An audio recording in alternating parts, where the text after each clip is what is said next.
tata ya mwana pe tata Molimo Santu tokomi na ngonga na biso tokoseka na papa Elisa apesa biso nzembo kato biso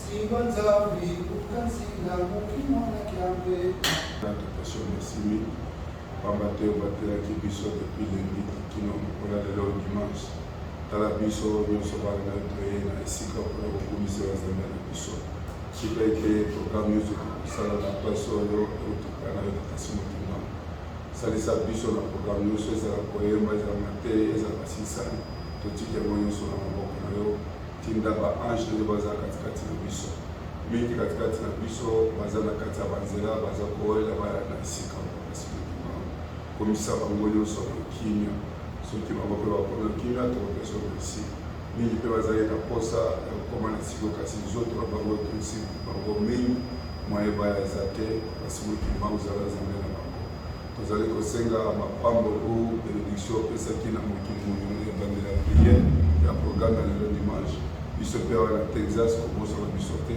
pesa mpe biso elembo na yo ya ebandeli ya programe tiki nosuka tozala na yo na komba tata ya mwana mpe tata Molimo Santu amen. Mokanda tata Nzambe tokende kosimba mokanda na biso bongo na maboko bayebaya ya mokanda te tokozwa bapapie na biso na papiki poke tokoma baverse ya lelo oyo tokotanga na mokanda na biso ya loyembo ya bayuda psalme de David 119 tokobanda premier verset tokosukisa na 3 psalme de David 119 1 jusqu'à 3 soki tozwi tokotanga komba tata ya mwana mpe tata Molimo Santu. Heureux ceux qui sont intègres dans leur foi, qui marchent selon la loi de l'Éternel. Heureux ceux qui gardent ses préceptes, qui les cherchent de toute leur cœur, qui ne commettent point d'iniquité et qui marchent dans ses voies. Voilà, voyons qui m'a là notre maison. Heureux ceux qui sont intègres dans leur voie, qui marchent selon la loi de l'Éternel. Heureux ceux qui gardent ses préceptes, qui les cherchent tout leur cœur, qui ne commettent point d'iniquité, qui ne connaissent point d'iniquité et qui marchent dans ses voies au nom du Père et du Fils et du Saint-Esprit. Tokoyoka banzembo ndenge bakola komisa biso na mokolo lelo. Du premier verset au 17e, soki tozwi tokotanga na kombo tata ya mwana mpe tata Molimo Santu. Alors Dieu prononça toutes ces paroles en disant: Je suis l'Éternel ton Dieu qui t'a fait sortir du pays d'Égypte, de la maison de servitude. Tu n'auras pas d'autre Dieu devant ma face.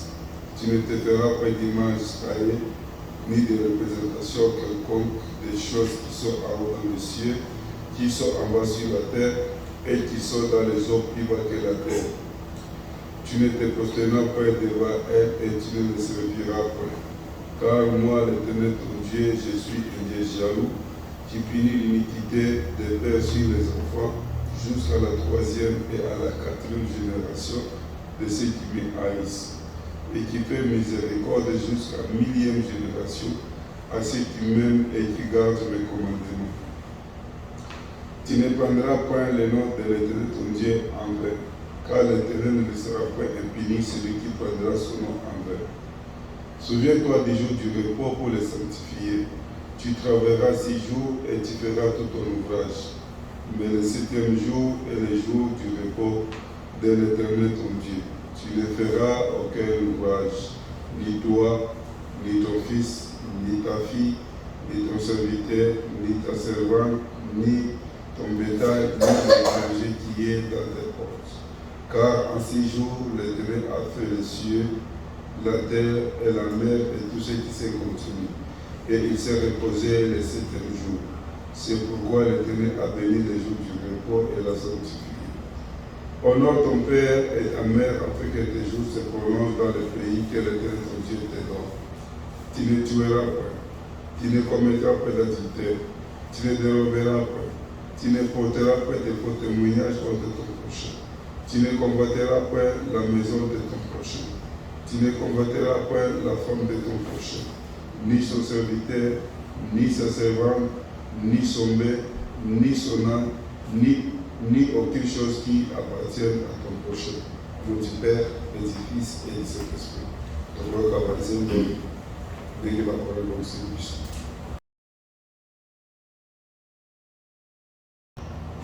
Bana muika biko na mabondeli omolonge tungoyo nalingi koningisa mokili oyo pona mabe maleki bana boyika biko na mabondeli pobolonge tungoyo nalingi koningisa mokili oyo pona mabe maleki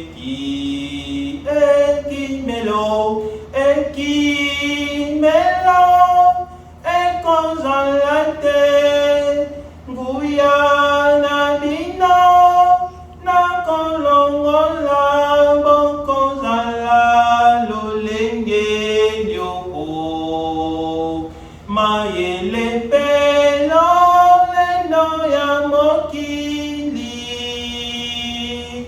ekozala se pamba mayele mpe lolendo ya mokili ekozala se pamba ekimelo ekozala te nguya na bino nakolongola bokozala lolenge lioko mayele mpe lolendo ya mokili ekozala se pamba mayele mpe lolendo ya mokili ekozala se pamba. Du premier verset au 17e. Soki tozwi tokotanga na kombo tata ya mwana mpe tata molimo mosantu. Alors Dieu prononça toutes ces paroles en disant: Je suis l'Éternel ton Dieu qui t'a fait sortir du pays d'Égypte, de la maison de servitude. Tu n'auras pas d'autre Dieu devant ma face. Tu ne te feras pas d'image taillée, ni de représentation quelconque des choses qui sont en haut dans les cieux, qui sont en bas sur la terre, et qui sont dans les eaux plus bas que la terre. Tu ne te prosterneras pas devant elle et tu ne les serviras pas. Car moi, l'Éternel ton Dieu, je suis un Dieu jaloux, qui punit l'iniquité des pères sur les enfants, jusqu'à la 3e et à la 4e génération de ceux qui me haïssent, et qui fait miséricorde jusqu'à la 1000e génération à ceux qui m'aiment et qui gardent mes commandements. Tu ne prendras point le nom de l'Éternel ton Dieu en vain, car l'Éternel ne sera pas impuni celui qui prendra son nom en vain. Souviens-toi du jour du repos pour le sanctifier. Tu travailleras 6 jours et tu feras tout ton ouvrage. Mais le 7e jour est le jour du repos de l'Éternel ton Dieu. Tu ne feras aucun ouvrage, ni toi, ni ton fils, ni ta fille, ni ton serviteur, ni ta servante, ni ton bétail, ni l'étranger qui est dans tes portes. Car en 6 jours, l'Éternel a fait les cieux, la terre et la mer et tout ce qui s'est contenu. Et il s'est reposé le 7e jour. C'est pourquoi l'Éternel a béni les jours du repos et l'a sanctifié. Honore ton père et ta mère afin que tes jours se prolongent dans le pays que l'Éternel ton Dieu te donne. Tu ne tueras pas, tu ne commettras pas d'adultère, tu ne déroberas pas, Tu ne porteras pas de faux témoignages contre ton prochain. Tu ne convoiteras pas la maison de ton prochain. Tu ne convoiteras pas la femme de ton prochain, ni son serviteur, ni sa servante, ni son bœuf, ni son âne, ni aucune chose qui appartienne à ton prochain. Nom du Père, et du Fils et du Saint-Esprit. Donc, on va baptiser dès que la parole de Dieu.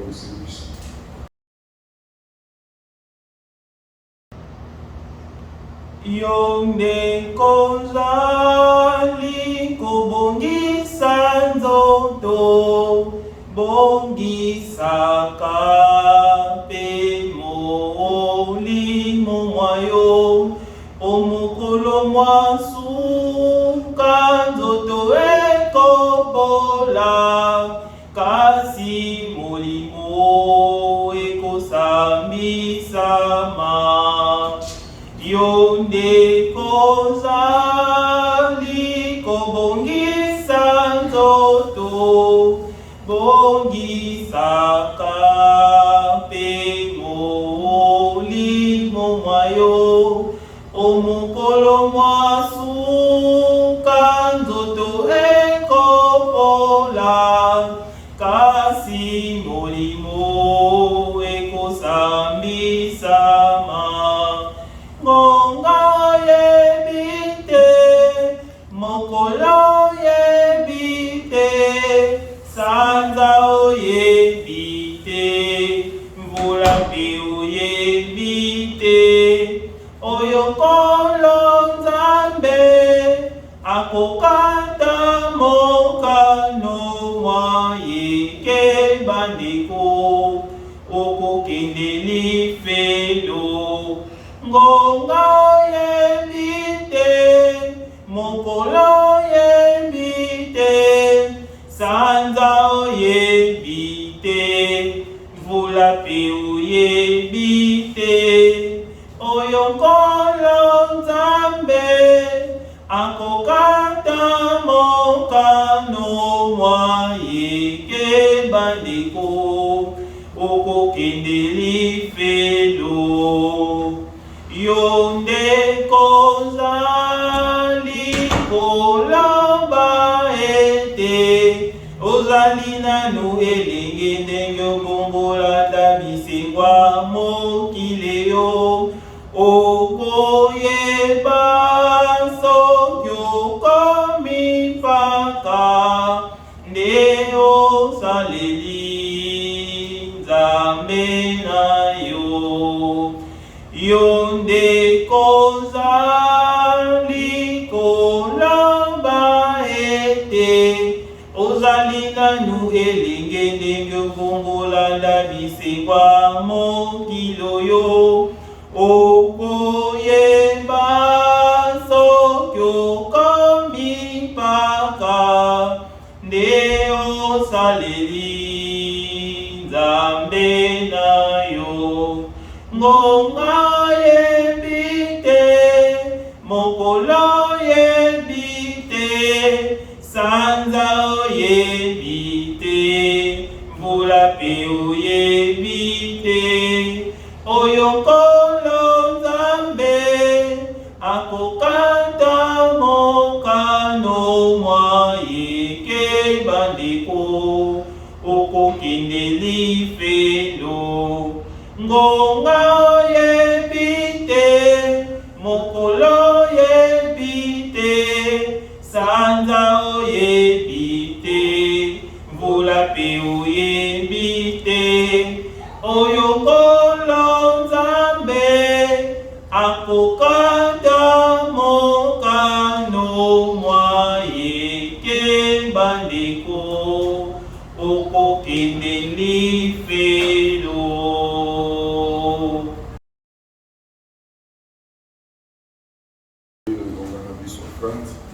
Dans votre prochain graphique, accompagné du son de Seigneur.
tubariki kwa sadaka hiyo kutoka kule katika sani. Achuka tubariki papa, mama wote waliosha mkono katika sani. Na wale wote wa kutoa sio kwa mimi kule tulikokosea. Siku itapokuja tupatie nao na watu waliosha mkono katika sani yao. Acha sadaka yako ipate kufanya kazi na neno kama vile kwetu Abel fanya kazi mbele za uso. Inapatiwa na manukato mazuri kwa uso wa Mungu Baba kwa Yesu Kristo Mungu mtakatifu. Amen.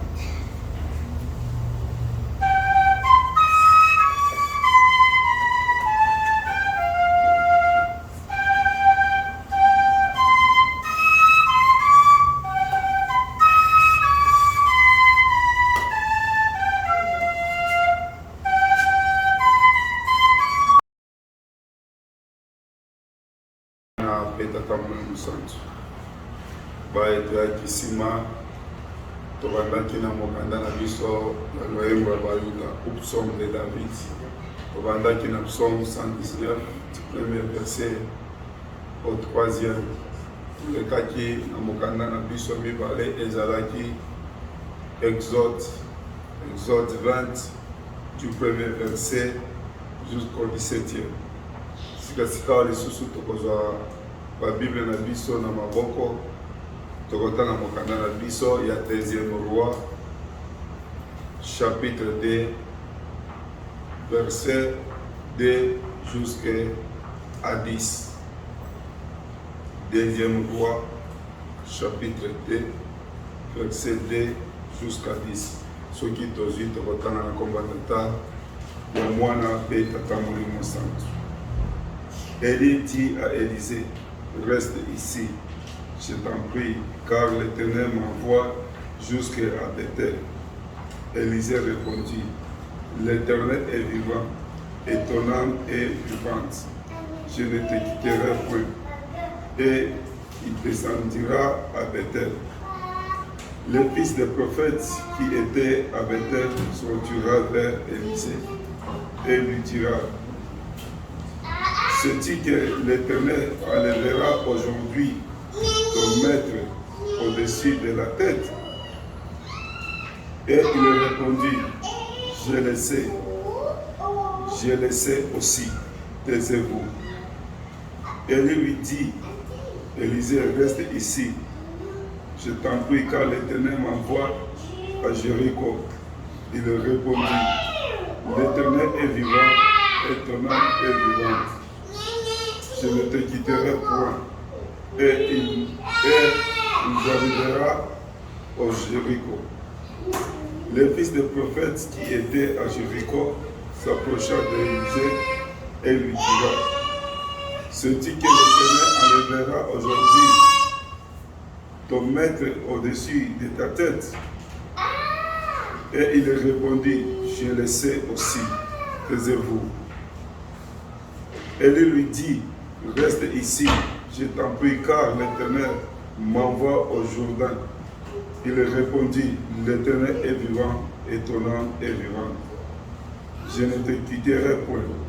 Et il les poursuivra tous de leur chemin.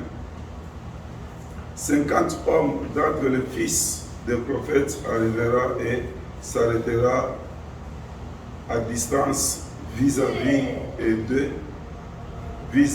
eux deux s'arrêtera au bord du Jourdain. Alors Élisée prit Élie prit son manteau, le roula et en frappant les eaux qui se partagera ça et là, et il passera tous deux à sec. Lorsqu'il aura passé, Élie dit à Élisée, demande ce que tu veux que je fasse pour toi, avant que je sois enlevé avec toi. Élisée répondit, qu'il y ait sur moi, je t'en prie, une double portion de ton esprit.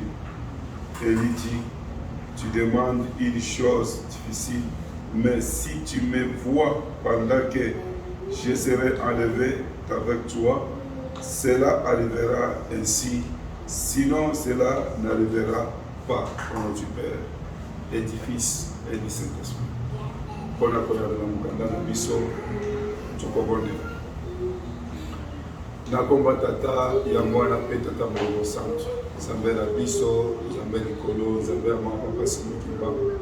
Topesi yo merci mingi, pamba te pesi biso maturité lelo le 12 juin te kosanga na biso nyonso esika oyo mpona koyoka liloba na yo.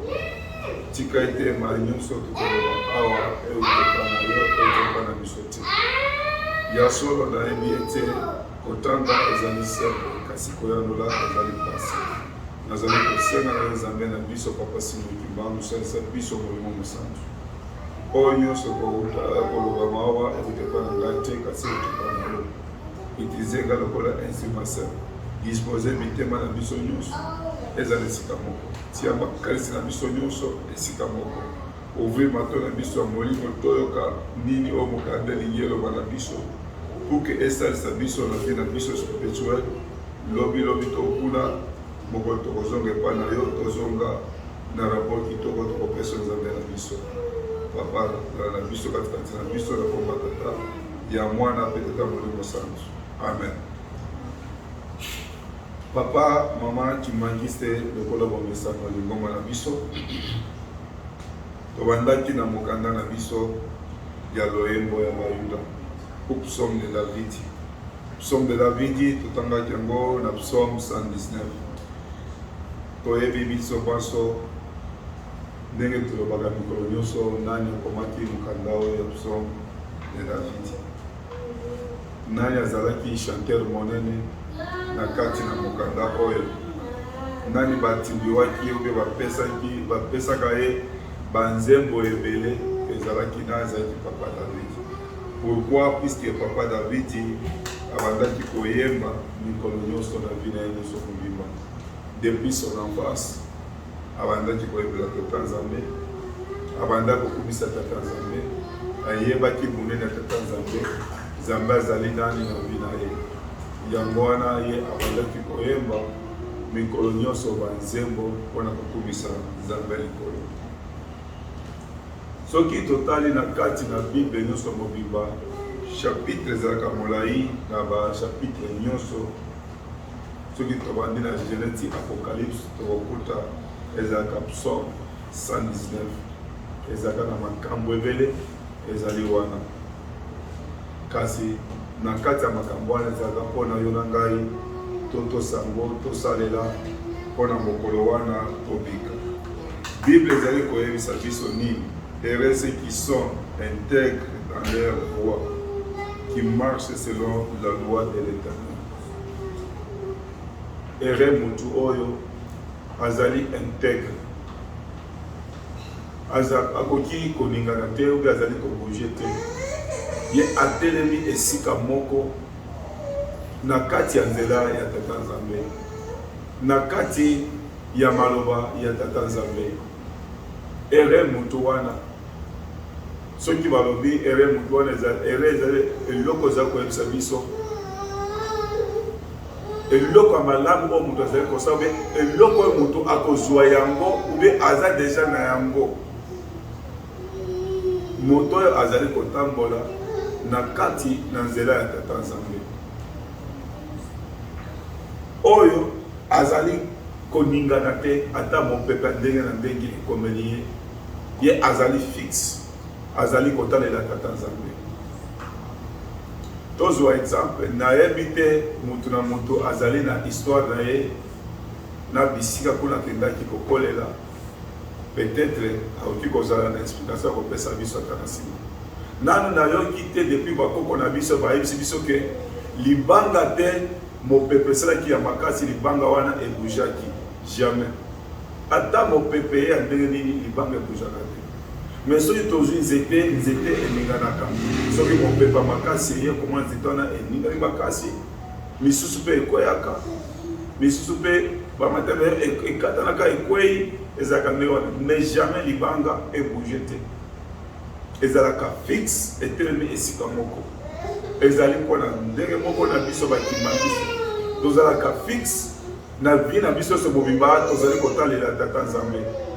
Tokendaka gauche droite te puisque passe komele biso, malade kotele biso, liwa ekote biso tokende d'abord koluka nganga kisi tokende d'abord pas mutute atalela biso likambo nini eza kokotela biso non tozalaka fixe miso na biso topesaka yango wapi liboso ya tata Nzambe yango de Bible eza koyebisa biso et ceux qui sont intègres dans leur voie qui marchent selon la loi de l'Éternel ozali kotambola na kati ya mibeko ya tata Nzambe quel que soit ozala na esika yango moko ozala na esika oyo bato bazali ube bandimi bazali okochange position na yo te oza kimbangiste okotikala kimbangiste oza mwana tata Nzambe okotikala mwana tata Nzambe okochange te mingi lelo tosalaka soki toke bisika église eza te soki toke bisika bato bazali komona te tochange identité na biso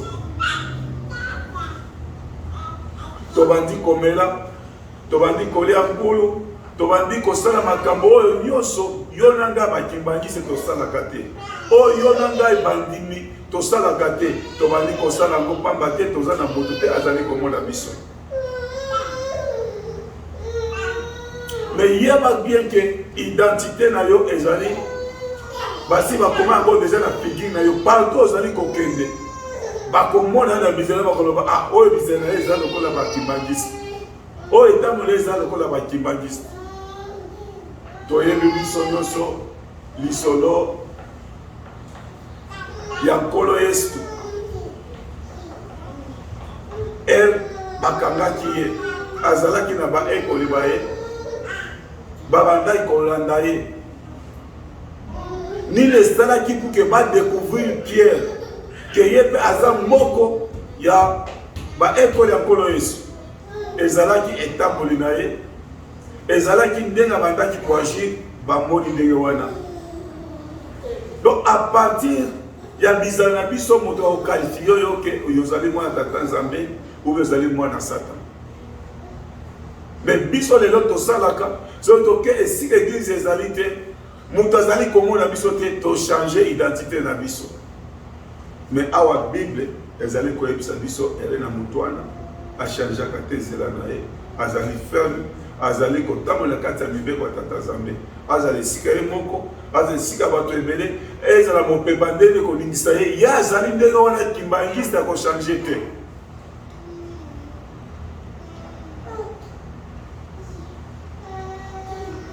et ceux qui gardent ces préceptes qui les cherchent toute leur cœur qui ne commettent point d'iniquité et qui marchent dans ce vent. Ere mutu wana azali kotambola na kati ya loi tata Nzambe be ba précepte na ye précepte ezali nini ezali mibeko oto bazali kotanga biso butu pe moi ezali etamboleli ya biso bandimi ya biso ba chrétien koki kozala ndenge nini liboso ya bato tokoki kochange te ndenge tozala baprecepte biso ndenge totambolaka kimbangisi azalaka boye yango ndenge na biso tokotosa yango nde kozala chemin na biso parcours ndenge tozali kotambola awa na se na mokili mpo na nini toyebi ke mibeko tata Nzambe nde apesaki yango papa Moïse papa Nzambe nde apesi biso yango pour ke biso tobika donc biso tokotambola na bobangi ya mibeko wana mais soki tozali kotambola na kati ya bobangi ya mibeko wana ezali pasi ezali mawa mais Bible eza koyebisa biso ere mutu wana azali kotambola na kati ya mibeko azali kokima masumu lelo biso bakimbangisi likite tozali kosala yango lokola nguba tozali kolia bato baza te à gauche à droite otali boye osali masumu otali gauche droite aza te osala ekoko oyibi eloko ya mutu ofingi mutu otyoli mutu makambo ya ndenge na ndenge ya mama tozali kosala me wana ezali mpona biso bana tata Nzambe te biso tozali wana mpona kokumisa Nzambe mpona kosanzola mpona kobanga balwa na ye na kotambola na mibeko na ye oyo azali kopesa biso soki Nzambe apesi biso ndenge wana donc azali na biso na oyo tobengaka shaba azali na biso na technique alingi biso nyonso arécupéré biso nyonso na jour na biso ya suka ere butu wana azali kotambola na nzela ya tata nzambe. Donc awa na se na mokili tozali na banzela mibale ya Satan na ya tata nzambe.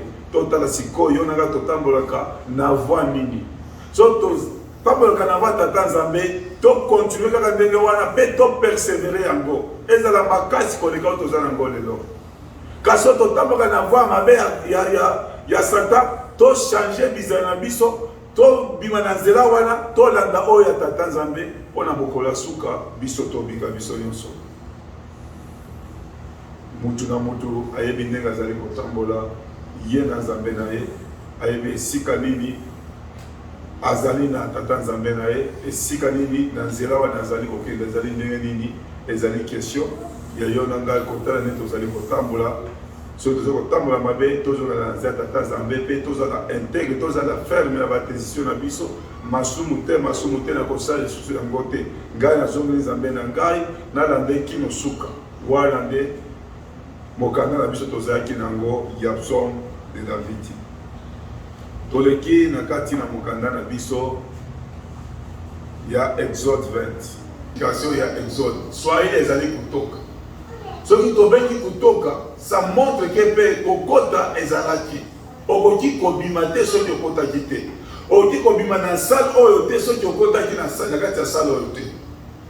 Toyebi bien bana Israël nyonso bakotaki na bomu.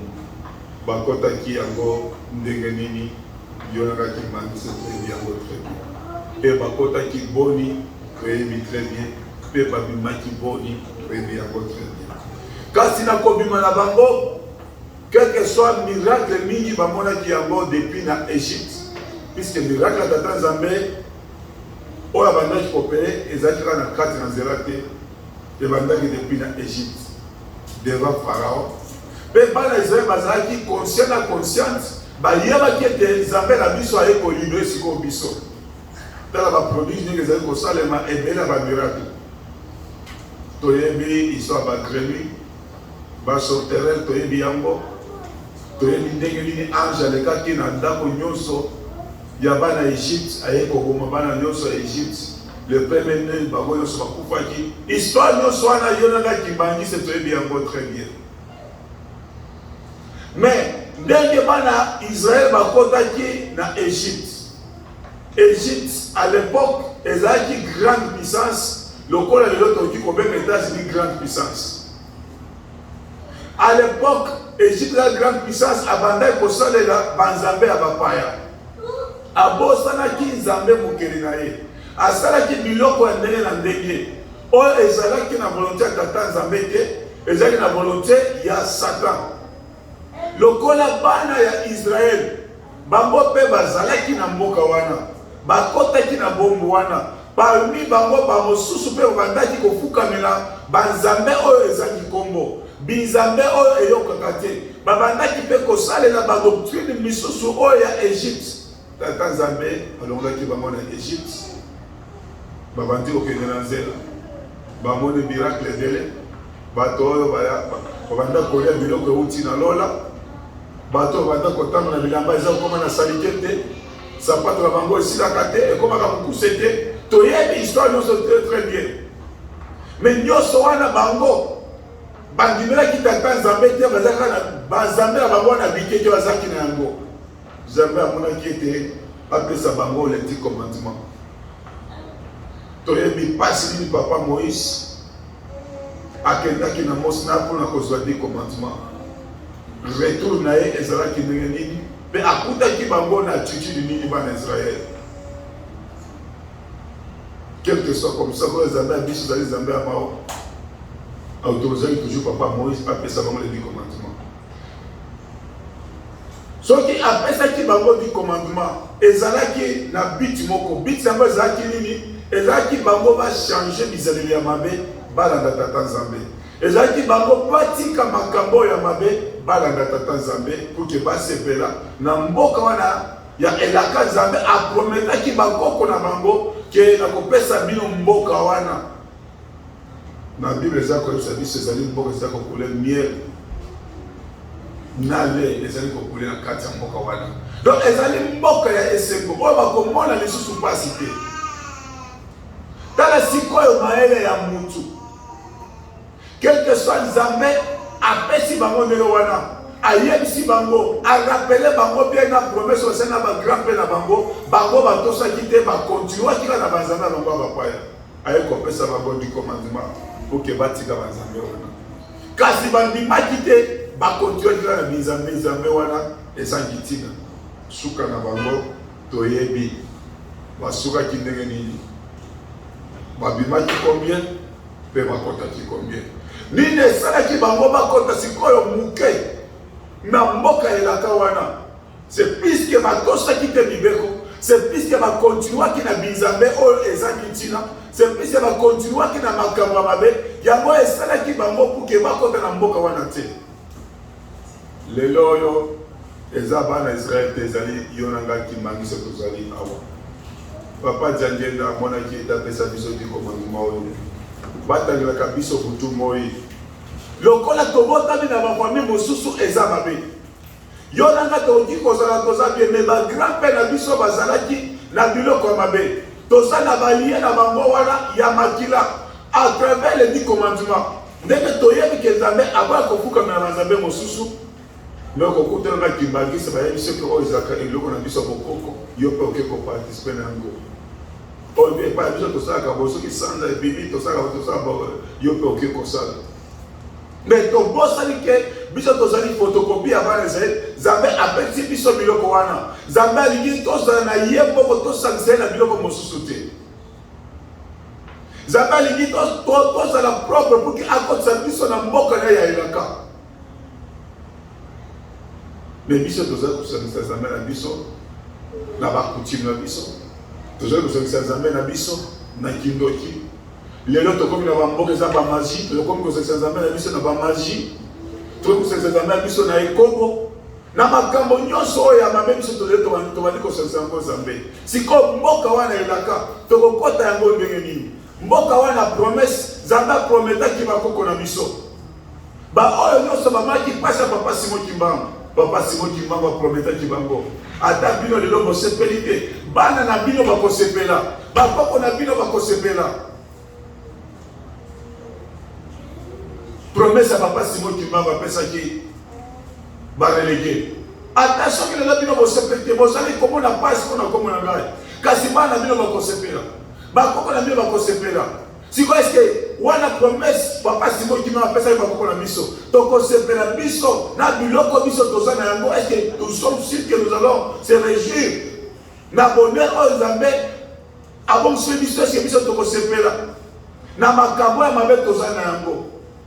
Soki toke na réunion butu ya bandoki okuta yonanga kimbangisa tozali wana. Êtes-vous sûr yona kindoki ngana kindoki na ngai est-ce que tokosepela ke mataka Simon Kimbangu ata prometaki bakoko na biso est-ce que biso tokosepela lelo pona kindoki comme héritage bato mingi na kati na mokili ou bien ba chrétien héritage na biso ezaka kopesa bana na biso materi ya tata Nzambe kolekisa bango nzela tata Nzambe lelo échange biso lelo tokomi kopesa bana biso kindoki nde héritage ya biso tozali kopesa mwana wana aza na elembo ya tata Nzambe mwana wana aza mosala tata Nzambe oke kopesa biloko ya mabe wana ekomi kilo na ye abandi kolela mikolo nyonso butu aza kolala te mpona nini yo pesa biloko wana olobi eza héritage ekosalisa mwana wana na nini etivo sûr que soki tata Nzambe akati mokano mwana wana akokota pona masumu na yo mama okoti pe na mwa pe na masumu wana olobi ezali héritage yo papa na ngai papa ou bien mama okopekisa mwana ndenge nini koyiba soki yo moko d'abord toyibaka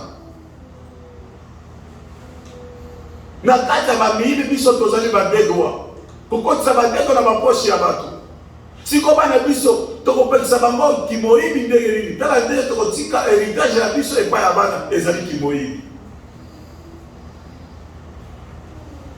Yo nanga papa mama kimbangisi preso bavinga kabato okuta yo nanga tozali wana siko ndenge biso tokopekisa bana ke kimbangisi ayokaka mateya mabe te apingaka bato te ationaka bato te tokoyebisa bango ndenge soki biso tozali wana tala ndenge génération na biso nyonso tokozanga mpe kokota na nkembo wana mingi katikati ya biso bakima biso lobaka soki ezalaki ngai na ntango wana nalingaki natosa mibeko nalingaki nakota nzambe wana azalaki kala babanda kobenga na fourni ya nzambe Abraham, Isaac, Jacob. Yende lelo tozali kobenga awa nzambe Simon Kimbangu. Yende tozali na ye awa a changer kaka bakombo, a changer kaka appellation, aye na loposoli do sikoyo. Mais tozali kotosa yete, tozali na ye, tozali kotambola na ye. Mingi pe basi bapese mbote tina maboko. Mingi pe na kole basi bale na ye sani moko. Mais toyebi yete, tozakati na makambo na biso mabe.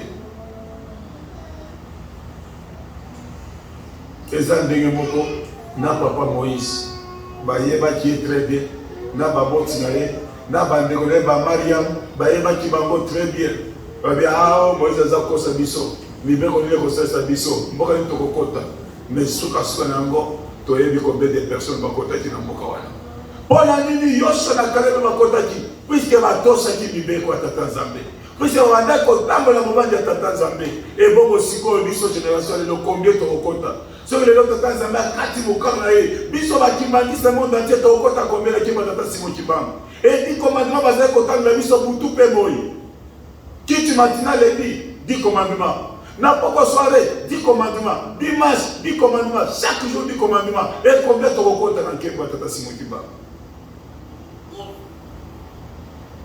lelo soki Nzambe akati mokano combien tokokota na nkembo ataka bakoko na biso ata bino soki lelo bosepela kasi bana na bino bakosepela oyo bakoko na bino bakosepela papa mama kimangisi ezali ntango na biso ezali ntango oyo biso ya komitelo ezali kotambola ndenge nini liboso ya tata Nzambe esika nyonso mwana tata Simon Kimbangu ozali kotambola otambola na mibeko na bolingo otambola na mobandi ya tata Nzambe oyebaki Nzambe aliki boye Nzambe aboyi boye soki nasali boye Nzambe akosilika Nzambe akokima ngai nakozala lisusu na Nzambe te Nzambe akozala mosika na ngai esoki mpe osi osali masumu zoba ya tata Nzambe tubela ose prepare oyebi te mutu na mutu azali na ndenge tata Nzambe asi asali calendrier ya liwa na ye biso nyonso tokokufa liwa moko te bamosusu bakokufa na liwa ya malade mutu soki akufi peut-être liwa malade azalaka mpe na chance akoki kobenga na Nzambe ake kotubela kasi soki mutu akufi na accident ezalaka pasi okotubela wapi tani nini okozopona puke otubela mais biso toza envie eza tala ya biso kose prepare kotubela kotika masumu pamba te toyebi ngonga te toyebi jour te kobotama ya mwana toyebaka mwana kobotama tel jour telle date peut-être telle heure kasi kozonga ke tozali todi tozonga esika toutaki mutu ayebaka te ezalaka secret tata Nzambe esika nyonso ozali ozala na douche ozala na restaurant ozala na avion ozala wapi esika kaka soki ekomeli yo ekoki bazwi yo oke esika okokende na position nini lelo nano ozali koloba nafinga nano bato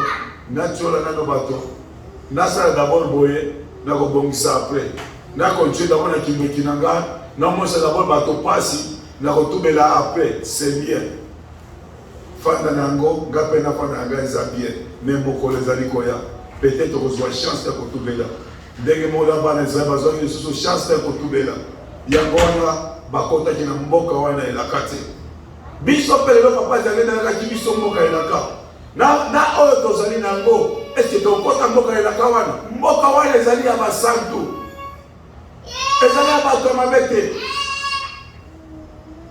ezali mboka bato aza koyeba mutu aza koyeba tata Nzambe ezali ya biso bato ya masumu te occasion ngo tata Nzambe apesi biso na kati ya mibeko 10 commandements papa apesi biso bazali kotanga biso motumbo oyo mutu nyonso l'église biso toyebi 10 commandements mpe tozali koresi yango par cœur nde tozali koresi yango par cœur tosape yango par cœur pour que mokolo suka yo na ngai tobika tokota na mboka ya tata Nzambe, tokota na mboka oyo Nzambe na kaka bakoko na biso ke tokosepela. Wana ezalaki na kati na mokanda na biso ya Exode. Toleki na mokanda na biso ya roi. Na Swahili tobengaka yango bafalme. Toyebi après départ ya papa Moïse etikalaki na deuxième roi.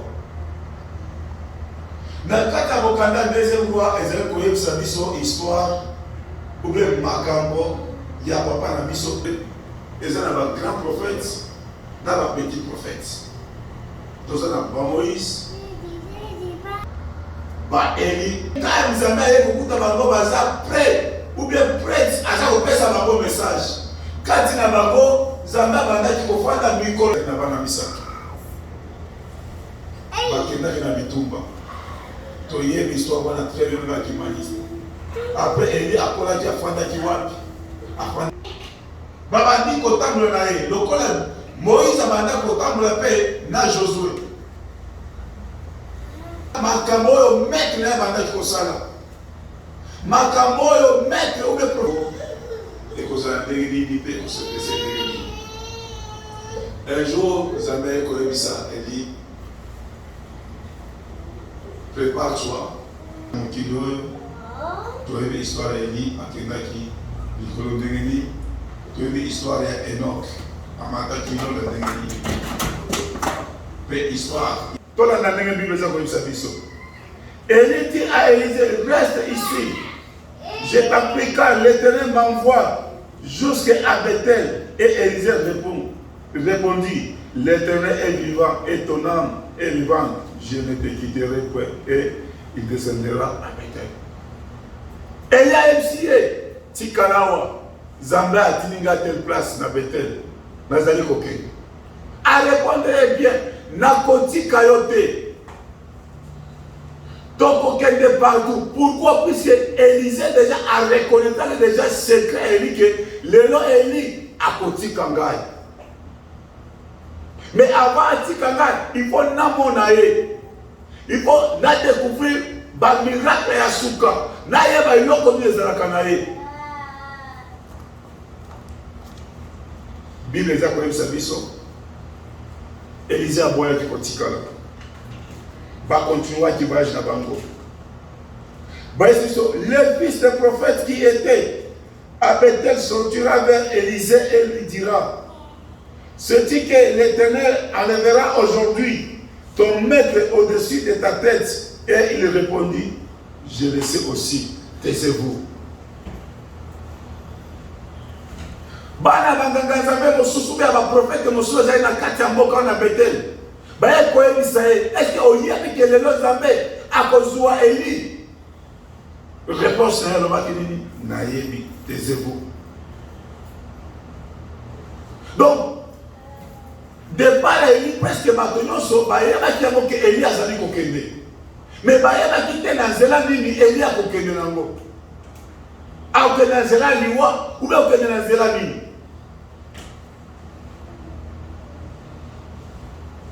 Élie dit à Élisée, reste ici. Je t'en prie car l'Éternel m'envoie à Jéricho. Il répondit, l'Éternel est vivant et ton âme est vivante. Je ne te quitterai point. Et ils arriveront à Jéricho. AMC, Zambé a tenu à Jéricho. Dans la neige d'Ata Zambé a dit qu'on tient des bisika la bisika. AMC n'a qu'au tika yote. Bango no somi balé pou. Na Jéricho bakoti kuna kuna pe bakomaki na Jéricho bana lisusu baprofete balandaki ye batuni ye lisusu est-ce que oyebi ke lelo Nzambe akozwa ye? Mais si bango nayebi kasi bozala na kimia bozala calme. Elle lui dit, reste ici, je t'en prie, car l'Éternel m'envoie vers Jourdain. Il répondit, l'Éternel est vivant et ton âme est vivant. Je ne te quitterai point. Il poursuivra tous de leur chemin. Bayem si babol sou. Tikala walobi ngana ko tikala te na kolanda yo.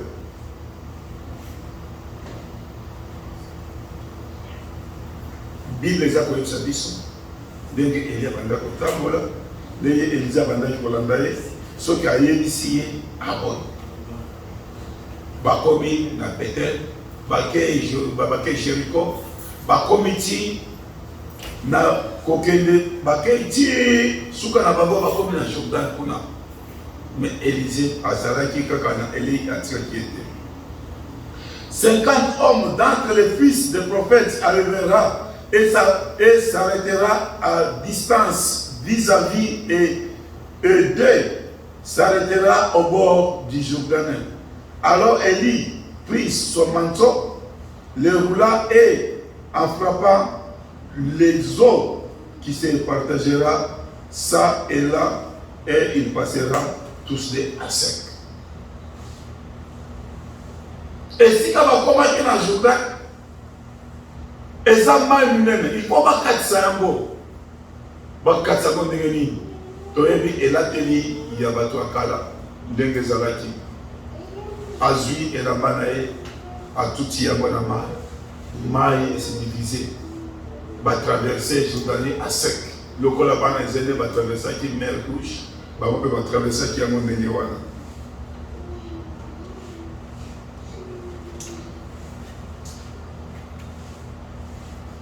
Lorsqu'il aura passé, Élie dit à Élisée, demande ce que tu veux que j'en fasse pour toi, avant que je sois arrivé avec toi. Élisée répondit, qu'ils aient sur moi, je t'en prie une double portion de ton esprit. Yoka siko réponse. Après avoir Élie kotunae, senganga sikoyo eloko nyonso oyo lingi. Na pesa yo avant Zambia Zwanga ascendier double portion ou bien double puissance ou bien double don ya hier on a zali nango et qui te rappelle Élisée na mokano ta Zambia za ko biso ya baki osenga eloko ya makasi kasi soki omoninga ndena zali komata otalati okomona eloko ne kokoye mais soki omoninga ke okotika la kozwa yango te. Les loyaux, les alliés ont qui manissent. Avant papa qui se lokele, papa tangenda, papa tangenda bakini. Baye bisa kilisoni. Babanda qui ko préparer biso. Bane et biso to lingi tokende. Toko tikela bino likambo moko. Bolingo mibeko misala. Toko tikela bino eloko moko pour que passe na bino esila. Il faut botonga kamba. Papa va yebisa biso ndenge wana totonga kamba dépasse na biso kosila papa va yebisa biso bolingo mibeko misala soki boza na bolingo na mibeko katikati na bino na misala oyo nyonso bino bokosenga tokopesa bino. Élisée lokola azalaki na kondima na ye liboso ya Eli yango asengaki eloko wana mpe eloko wana eyelaki ye. Double esprit ou bien double portion. Il y a don et Eli wana et quoi là qui Élisée puisse adossa qui m'a Eli a battu quoi Élisée. A dit que là qui est en beauté. Car c'est biso le lova qui mangi c'est total depuis départ papa Tangenda. Oyo atika qui biso elembo wana tozana yango ou bien tozana yango te. Oyo a pesa qui biso formule ya koluka puisque Eli a pesa qui Élisée formule a aussi. Et dans les accommodants, dans la caca likolo, au comment les locaux les coquois et yo soient en après ça qu'ils ont dit mobeko. Car si nous sommes pas dire les bisous pour que boss à la kinya, pour que boss à la matata ou bien boss à un problème de, ce boss à bolingo mi pe comme ça.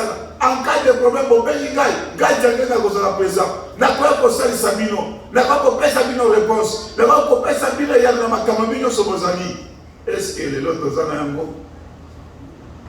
Yango zali comment les hommes qui les allaient komingana na biso na bano ki bangise nyoso papa jangenda projet ki biso ekei na mai ezalo kola esala ki mosate na kati na mokilo yo lelo to bandi ko la passe lelo to bandi ko la mokile ningani lelo ba malata ndena nza ko yela biso pona nini biloko nyoso ezali ko yela biso mais si donc ça ko za na pouvoir papa jangenda pesa ki biso. Yo na kibani so pas jamais da pesa qui biso pouvoir ataba yo moto ko kufa. Okoponde moto wana kolamuka. ata bayo malade ndenge nini bapesa biso pouvoir wana lelo pouvoir na biso wana ekei wapi pouvoir papa zali na pesa ki biso ekei wa papa te papa zali na pesa ki biso tozali banzambe lelo yo nzambe oke kofuka melanganga kisi yo nzambe lelo oke koyeba biloko ya mutu tala nde tosi toperde pouvoir na biso mais bible eza koyebisa biso Élisée azwaki elamba ya Eli yaya wana pasulaki yango azwi elamba Eli wana alati donc alataki pouvoir nyonso Eli moma kotraverse sur Jourdain ayeka kuna azwaki elamba ya Eli abeti yango na mai se séparé par deux a traversé le sous ake kote mosusu mpo na nini atosaki Eli atosaki maeli ayebisaki ye kasi biso tata nzambe ayebisaki biso oyo papa kisoloke papa jalungana papa jangenda batiaki biso eske tozali kotosa yango eske lelo tozali lisusu na puissance wana na pouvoir wana biso tozalaki yango lelo tozali yango lisusu tosi tobebisa yango deja tosi tobongisa yango deja na bizeli na biso na etambo na biso ya mabe tobongisi eloko ya kitoko nzambe na biso apesaki biso mais lelo tobandi kolela pasi lelo tobandi kolela tozali lisusu na nzambe te ekoloba nzambe yokelaka biso te akoyokela ndenge nini yo na ngai soki tozali kotambola na kati ya mabe soki tozali kosala bisala ya mabe soki tozali bisala ya biso eza mabe akoyokela biso ndenge nini yo na ngai timbangisa toza kapable lelo kobondela tata nzambe yoke biso kimbe ekota mokili mobimba lokola biso moto sitopede puissance na biso bie pouvoir na biso yango lelo pasi ekomi na kati ya mokili mutu na mutu amitala esika nini akoyesaki eloko ya papa nzangenda apesaki biso esika nini yo na ngai tobongisaki elembo ya papa nzangenda tozongela elembo wana tokende orekipere elembo wana Élisée atikaki elamba ya Eli te arekiperaki yango nde epesaki makasi puissance biso mpe bolingo mibeko bisa papa nzangenda apesaki biso yango nde formule apesaki biso ya kobenda ye na ntango ya pasi na ntango ya biseko akoyokela biso akoki kopesa biso réponse na makambo toza na yango mais kasi soki toza na yango te ata tobeleli ye ntongo kino pokwa tokozala kwa baprofeti ya Bali tokozala réponse te pamba te eloko wana apesaki biso eloko wana atiaki biso tosi tobebisa yango tosi tobongisi yango deja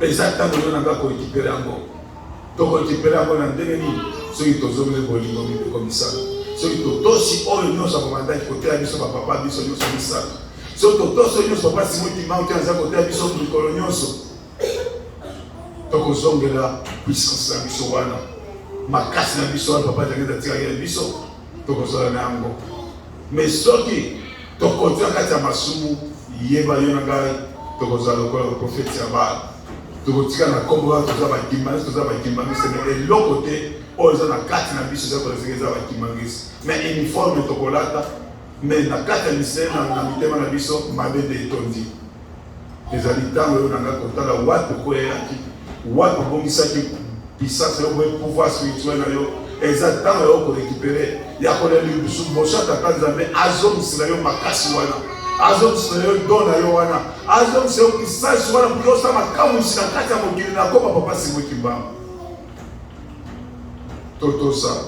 tosalela wana nde tozalaki nango na nkombo ya lelo tosisi bongo na nkombo ya tata ya mwana mpe tokamole mosantu amen totelema tokona. Au nom du Père et du Fils et du Saint-Esprit, notre Dieu qui est en camp, que ton sanctifié, que ton règne est déjà venu, que ta volonté s'appelle sur la terre comme au ciel. Donne-nous aujourd'hui notre paix de ce jour. Pardonne-nous nos passés comme pardonne ceux qui ont passé. Ne laisse pas la tentation, mais délivre-nous du mal. Car c'est pour toi qui appartient le règne, la puissance et la gloire. Au nom du Père et du Fils et du Saint-Esprit. Amen. Je vous remercie. Naquele sacaminho povoando o jaramila. Naquele sacaminho povoando foi tempo jaramila. Na mele na caminho, o rodo sabino meu.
oye. Kamba oye.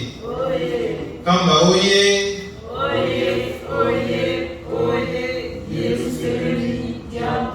Ikundanga kaka Nzambi fumu Yesu ekaka mana pele. Okomba tata mwana pe tata Molimo Santu. Lelo toza dimanche le 12 juin 2022. Ntate biso lelo ye azali diacre responsable na biso à la paroisse. Ye azali diacre komona papa Yoshua Mukuna. A été biso na mikanda mi psaume 119 1 à 3, Exode 20 1 à 17, 2 rois 2 à 10. Baetoyaki retard soki ozwaki ntango te baverse papa te biso ya mwana soki ozongi ndako ozwa temps ya kotanga yango. Tona bacommentaire ye moko ntango akoleka akopesa commentaire toleki na bakomunike mpe bopesani mbote. Kimbangisi toye na bakomunike tobanda toujours na bakomunike oyo etali kamba liboso ezali recommandation ya chef spirituel to papa Simon Kimbangu Kiangani oyo mokolo na mokolo ayebisaka biso bana ye tozala makasi na mabondeli, tozala makasi na mabondeli ya bangonga, tozala makasi na mabondeli ya ntongo toki matinal, tozala makasi na basoirée spirituelle babeko mpe mokolo mayenga. Biso awa ma difficulté ezali tona mabondeli ya ntongo mpe soirée spirituelle, kasi bambondeli ya bangonga place nyonso bangonga oyo ekokutela ya mabondeli tozala makasi na mabondeli ata 1 minute ya mabondeli.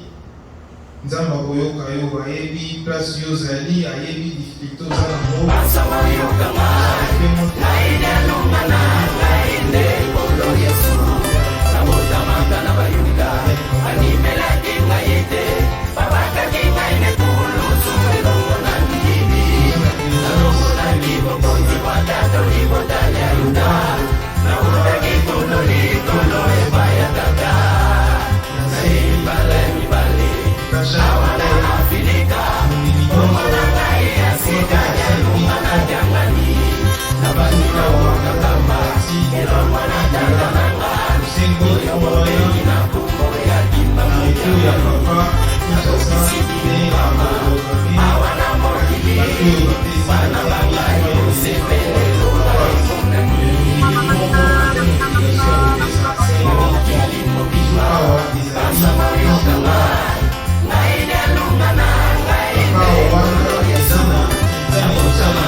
ou plus ne bakopesa ye coupe so tozosala makasi biso bandimi soki papa azongi Kinshasa mpona tintani tosala makasi donc tobongisa mbongo mpo tozwa mpe coupe ozala lokumu ya biso sala efort okota Nzambe nyongo mosala Nzambe ezoluka bamakesa toza na 3000 francs oyo ekoma déjà hebdomadaire chaque dimanche tokoma kopesa yango biso awa eza converti na $5 chaque dimanche tokoma kopesa $5 mpe mbongo wana nyonso tokoma kotinda yango directement na kamba. Naza na lisolo mwa moke na kobeta parce que bambongo eleki mingi na lingomba ya biso nazali na moninga na mamoto tozali na Congo alongo eglise Kimbangisi po bambongo elekai mingi tovanda na ye akoma na église moko ya bareveil donc à chaque temps ezalaka tosengi boye tosengi $10 tosengi boye donc ya bayaki abi oyo lingomba nini kaka mbongo na mbongo donc ya longwaki na ye po lingomba oyo mbongo na mbongo donc biso toza makesa na ye toza bana na ye soki asengi biso eloko toezitaka te mpona kopesa toyebi ngonga te toezitaka te mpona kopesa ntango wana 1921 batuni papa Simon Kimbangu soki ozosala lingo mbongo eza wapi biso nde mbongo na alobaki bana nga nde mbongo na ngai donc biso yeyo soki esengami basengi biso mbongo toezitaka te oswat kodute oswat koka te na kopesa te. Donc papa yebaki déjà que yo ozala awa pour que osoutenir ye na musala na ye. Donc mbongo wana nyonso est important topesa yango. $10 ya papa oyo topesaka na chaque fête topesaka $10 ya papa. Voilà tozokoma na fête ya 8 juillet yango nde topesaka $10 ya papa. Donc chaque fête topesaka $10 ya papa. Toleki na ba communiqué oyo etali États-Unis. Kimbangiso ye na ba communiqué oyo etali États-Unis communiqué ya liboso ezali toza na deuil ya papa na biso papa Nzekani ya kutoyaki grand frère na ye. Grand frère na ye aza mwana Koreki azalaki parmi ba jeune oyo ba mipesaki na makambo mingi ya lotendele. So soki oza na numéro ya papa Nzekani numéro no mpe eza deja na groupe obenga ye mpona oreconforte ye ezali important. Toyebi soki moto akufeli ndenge ezalaka appel message ekosoulage to ekopesa ye makasi. Toza na mariage ya biso oyo ezali na paroisse na biso ya Maine oyo ezali le 9 juillet.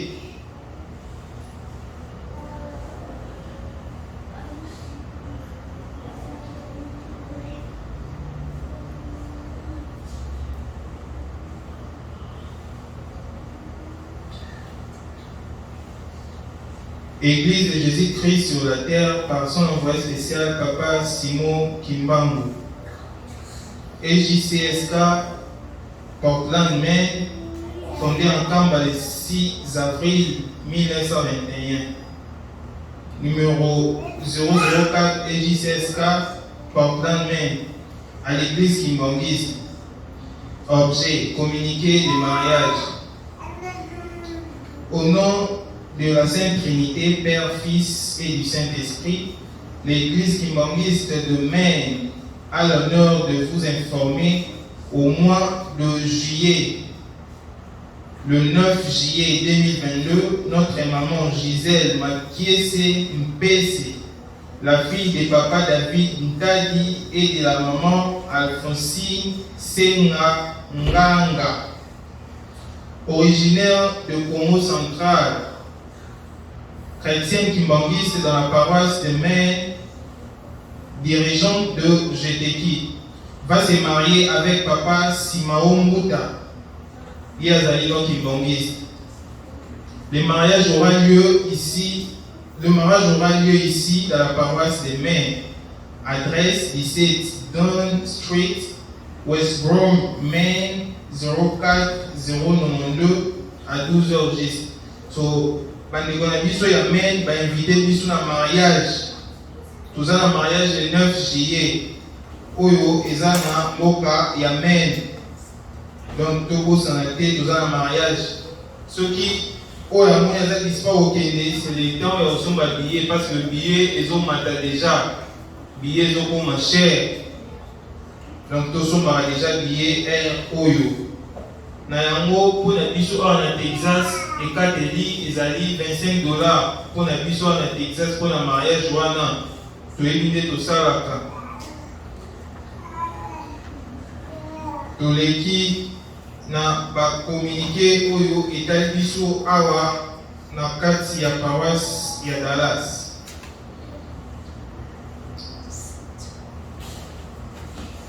Ya liboso toza na salle oyo tofutelaka chaque dimanche. Tofutelaka ngo $40, $100 chaque dimanche, sorry. $100 chaque dimanche. Et katani na mundimi moko apesa $40 par mois. toza na social na biso oyo topesaka chaque dimanche $1, $2, nyonso oyo oza nango opesi na compte ya social. Importance ya social biso nyonso toyebi. Toleki na badate na biso oyo toza nango ya Titani. Kimbangi soye, Penza soye. Dimanche le 12 juin, il y a l'élo. Dimanche, il y a l'élo. Il y a les 12. Tout dans le Tintani, papa contre ma maman. Apaki contre Aki. Tintani, wana, ils ont la compte, il y a les 8 juillet. Mais tout le monde, il y a le maman, il mais les juillet, on peut soutenir ma maman. Ils ont Tintani retour. Et là, Tintani retour, il y a batata contre ma maman. Match aller, ma maman va bêta qui batata. So, ceux qui ma maman va tirer batata, ils ont pu ma bêter. Dimanche, il y a le 17 juillet, tout ça, Tintani courir contre Lingomba. Koriki, so, Koriki est lancé défi contre Lingomba. Dimanche, il y a le 17 juillet. Tintani wana ils ont la compte il y a le 12 octobre. Dimanche il y a le 21 août. Ils ont Tintani il y a Sili. Dimanche il y a le 9 octobre. Ils ont Tintani il y a bureau communal contre église Mobimba. So bureau communal contre église Mobimba. Ils ont dimanche il y a les 9 octobre. Dimanche, il y a le 13 novembre. Ils ont Tintani, il y a Moko ya Bandimi Awa, Asei Tintani na Lingomba Mobimba. Il y a Zali Mama, Biso Mama Viviane, Diasonama, Asei Tintani contre Lingomba Mobimba. Tobonga Makoya, le Mukoloana, Mkaolekate. Dimanche, il y a le 13 novembre. Dimanche, il y a le 18 décembre. Et ça, Tintani, il y a match aller. Batata contre ma maman. Moi, il y a date na biso ya suka oyo toza nango ya ba Tintani na année ya biso ya 2022. So ba Tintani oyo to ba communiquer oyo nyonso toza nango na groupe. À chaque temps, ceux qui communiquent l'équipe, Togo Sanabate, Togo Ramolisu, ils allaient importants. Toleki na Pesani Mbodi. Oui. Paul Kondi, mais elle est qui m'a si ça, ou bien Zalini. Qui m'a dit moye. Qui m'a dit moye. Qui m'a dit moye. Espoir du monde, Église universelle. Oh yo, les autres qui sont déjà négés par maman va s'aller côté. Bagenoye. Bagenoye. Bagenoye. L'espoir de l'Église. Maman Mouloye. Maman Mouloye. Maman Mouloye. Soutien de l'Église Femme Internationale. Na komba tata ya mwana peke kama mosa. Toza na media kolobate pamate papa sek. Asi alobeli nyonso. Na message toza na ngomoke. Ezali message ya papa mokonzi abula mokola lelo. Biso nyonso tolanda yango na mokebi nyonso ndenge papa azali koyebisa biso. Mingi soki papa alobaka makambo zwa oyo eza essentiel na kati na oyo moniki esimbi yo osalela yango otosango.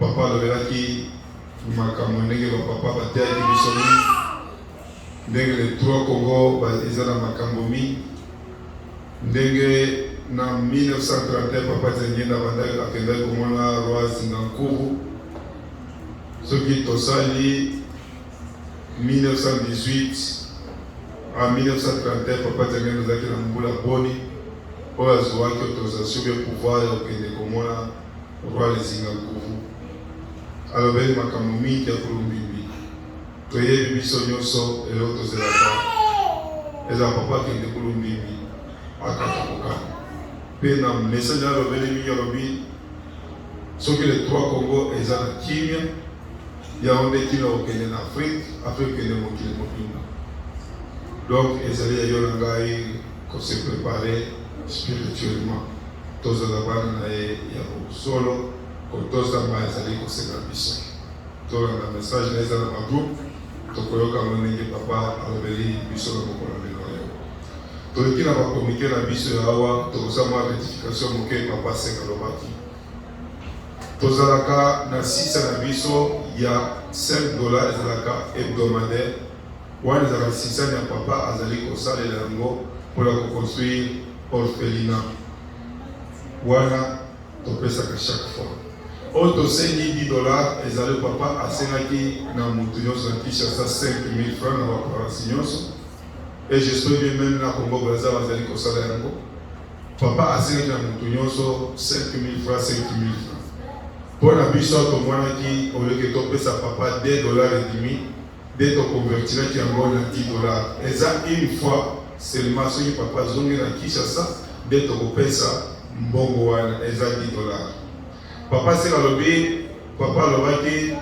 soki tokona ba 200,000 nde tokozwa couple non 200,000 ezali ya par famille tolobaki bien 600 eza mibale oyo papa asengi ezali ya ba 5,000 wana ezali ya baparage ndenge tozali awa mais aye koseka lisusu 600 ya par famille ou bien par personne en général asengi yango par famille famille oyo kozala na mbongo kobanda 200,000 kobanda likolo yango nde bakopiblie bango na réseaux sociaux mpe bakopiblie bango na église jour papa kozala na nkambo nde ndenge wana mbongo wana ezali donc papa asengi biso mbongo des fois ezali na mbongo ya par famille mpe 600 par famille na 600 oyo na concession asengi biso ya ba 5,000 mais tokonverti biso na États-Unis na $10 kopesa ntina bana mike topesa kaka biso baboti te to papa mona bakombo na biso kasi ya bana ezali te pamba te bana wana ezali bana tata simoti mbango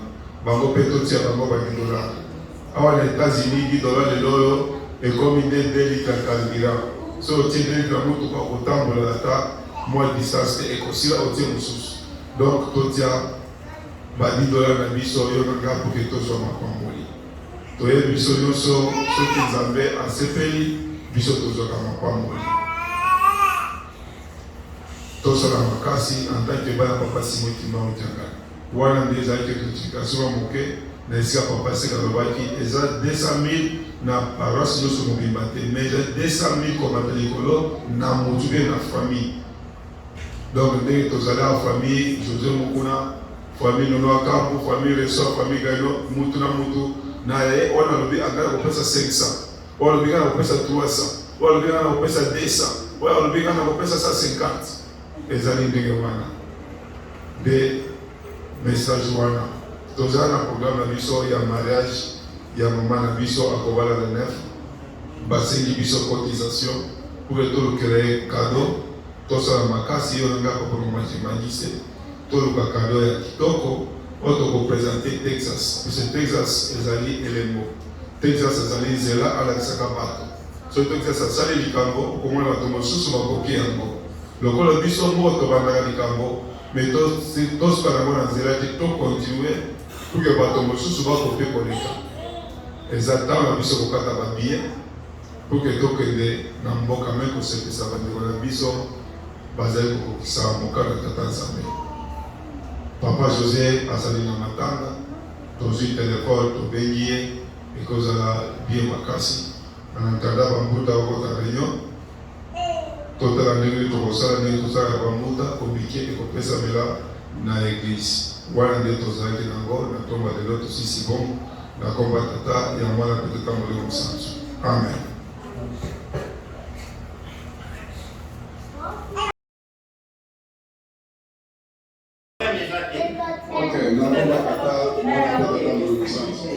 topesi merci mingi na mosala touti kosala lelo en tout cas nzambe apambola biso nyonso toti azongisa biso esika tobimisaki nzambe azongisa ebele pour ke mikolo ekola tosala mingi koleka oyo tokolia.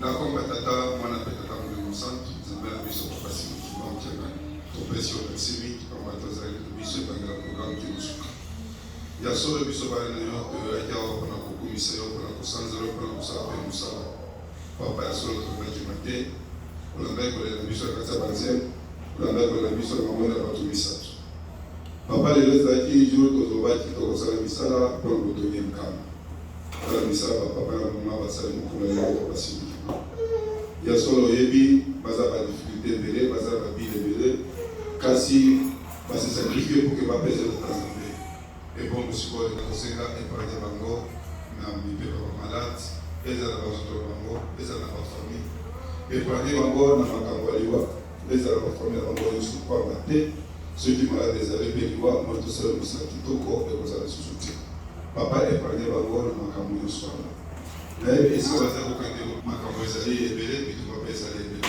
papa simitima kotia bango te papa kokosala bango poshe na bango ezalaka eloko te ndenge osalaki na ntango ya kala na profete Eli akotaki na ndako ya mama wana azalaki pleve azali na eloko kolia te azalaki na kuni ebele te kasi oyo moke azalaki nango mama wana apesaki serviteur na yo ndako na ye ezalaki eloko te lelo mpe nazali kodeklare atake mosala na kati na mparaso ya Texas poshe ya bana na yo ezalaka eloko te papasi motimama bakisaka bango esika nyonso balombe bakisaka bango falisi bamate mikolo ya tokosala lisusu sisaka ya makasi koleka oyo na biso mpe topesi te ezali mpona matema makasi te kasi ezali mpona mosali papa pambola biso nyonso tozali bana na yo papa tolingi tozonga ndako mutu na mutu akotika mutu mosusu kasi nzambe otikaka bato te komisa biso na bandako na kimia na esengo nyonso soki dimanche prochain tokotala biso nyonso na kimia tokopesa yo merci mingi pesa biso bilembo ya suka ndenge opesaki mokili mobimba biso mpe na Texas kobosa biso te pesa biso elembo na ye oyo tokotambola nango ya sima nyonso mobimba na komba tata ya mwana mpe tata molimo santu amen.